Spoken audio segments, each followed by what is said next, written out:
up, all my dorks, nerds, geeks, and gamers? It's your host, Ghost here, and you're watching a brand new episode of Dorks in Movie Minute. Today we're going to be talking about Aquaman, King of Atlantis, the three-part trilogy animated series, starting with Chapter 1, Dead Sea.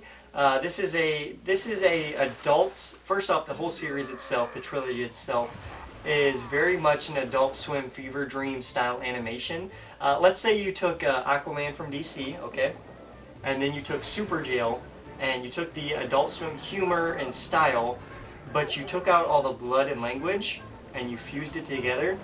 That's what Aquaman King of Atlantis is. The art style is beautiful, very vibrant in color, colorful, and the action scenes are great. The pows, the punches, and it also has an anime kind of aesthetic to it as well. So at the backbone of it is kind of this anime aesthetic. So it really, really works, and I also like it's also really written really well. You got Aquaman at the center of this with Mera as his sidekick, and then Vulcan as his third sidekick, and they really play off each other really well. Another recurring character is Ocean Master, very hilarious every time he shows up, played by Dana Snyder, who, if you guys don't know, voices Master Shake in Aqua Teen Hunger Force. Very awesome voice actor, kills it as Ocean Master. But Chapter 1 really doesn't focus on Ocean Master. He's kind of there. This takes place right after the first Aquaman movie, where he's kind of taken the throne, and it's kind of his first kind of day doing this, and he hates the throne. It's uncomfortable. He wants to get rid of it. Everyone hates him in Atlantis. They really don't like Aquaman. He basically just showed up, punched their king, and then took over Atlantis, so that's kind of how they see it. So he's kind of got to earn his trust that way. So Mera tells him about the sea, how there's this thing going on, so they hop in this boat and they end up going to this thing, trying to cheer Aquaman up. She's trying to help him feel better. Just then they hit this patch where there's no ocean, and they fly out of the ocean onto dry land. So then they follow this dry land. It leads to an oil rig, and this is where we meet our first villain of Chapter 1.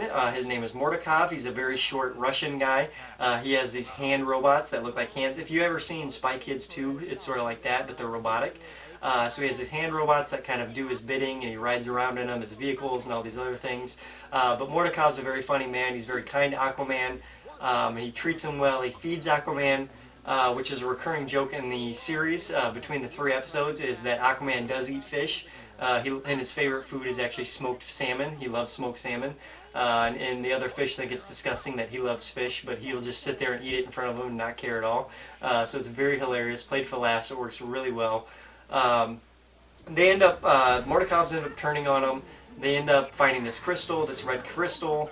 They end up fighting Mordakov and putting him in jail, leading to the end of the episode. They end up getting back to Atlantis, and that is when they find out it's been like 6 months since they left in the first place.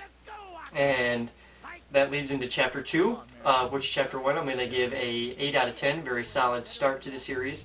I did like the introduction of Mordakov and the sea area, because it did leave a fresh story for Aquaman to tell, with him actually not being in the ocean, but it still being the ocean. I like that a lot. Very cool.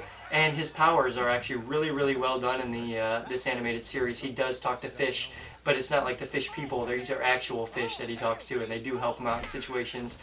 So it does come in handy a lot. It's really cool, really well done. Chapter 2 is entitled Primordius. This is actually focuses more on Ocean Master and his relationship to Aquaman and Mera and Volko. But basically Ocean Master takes over the throne while Aquaman was gone for 6 months with this time crystal kind of screwing time for him and Mera. So he ends up, we get this whole like 15 to 20 minute chase scene of Ocean Master and Aquaman just going through the city in Chapter 2 called Primordius. Which is just nuts. They're just flying around, going through traffic, literally 15 minutes of them just chasing each other. We then get to, which Ocean Master ends up getting captured. He ends up showing this crystal. This crystal, though, ends up speeding up time instead of slowing down time, which actually backfires on Ocean Master, making him old. Thus ending Chapter 2 with Ocean Master being thrown in the same cell as Mordakov. So now they have the opportunity to team up these two villains, Ocean Master and Mordakov. with these two crystals to really do some damage in this third and final chapter, which is called Title Shift, which is another great chapter title. But before I get finished with that, chapter 2, I'm going to give a 7 out of 10. I think if they focused a little bit more on the story and less on the action sequences in this one, I think it would have been a stronger episode. But they did bring back a few characters from chapter 2, which was cool to see the connective tissue between these 3 stories. But still, pretty solid episode. 7 out of 10, 8 out of 10 for episode 1, or chapter 1. Chapter 3 entitled Title Shift. This one follows Aquaman and Mira as they team up to stop Mordekov and Ocean Master, who are now broken out together. But this is basically Ocean Master really doesn't do anything. He just ends up going back to the throne and trying to take it again, but he's old now, so Aquaman just basically ignores him while he goes after Mordekov. Mordekov ends up getting this giant Atlantean suit that he ends up taking control of because his head is actually just a robot and it like comes off his skull. It's very cool, well done. Big reveal as well, which like you don't expect it. You're like, oh, okay, this dude's got a robot head. Crawls into the armor. He ends up fighting Aquaman and all the other people in Atlantis. Big, huge action sequence. This whole episode is basically action sequence after action sequence. 2 or 3 of them in a row, with a few comedy bits with Ocean Master in between. Aquaman ends up saving the day, of course, by using the fish powers and not like his super strength or anything like that. So it's a big twist on the whole way of Aquaman winning. So that was cool to see as well. But yeah, he saves the day. Mordekov is in jail again. Ocean Master is back in jail. He doesn't actually change Ocean Master back. He just keeps him old and throws him back in jail anyway. So very cool series, great humor. I would love to see James Wan return, who also directed the original Aquaman movie for DC. He came back to do this animated series of 3 movies, or 3 specials they call them.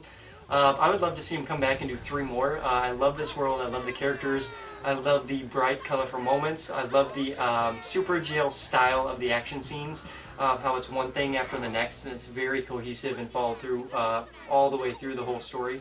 I love it. Very well done. I very much hope that HBO Max orders another round of these things. I'd love to see more. But yeah, that's just my opinions. Let me know down below what you guys thought of Aquaman King of Atlantis, Chapter 1, 2, or 3.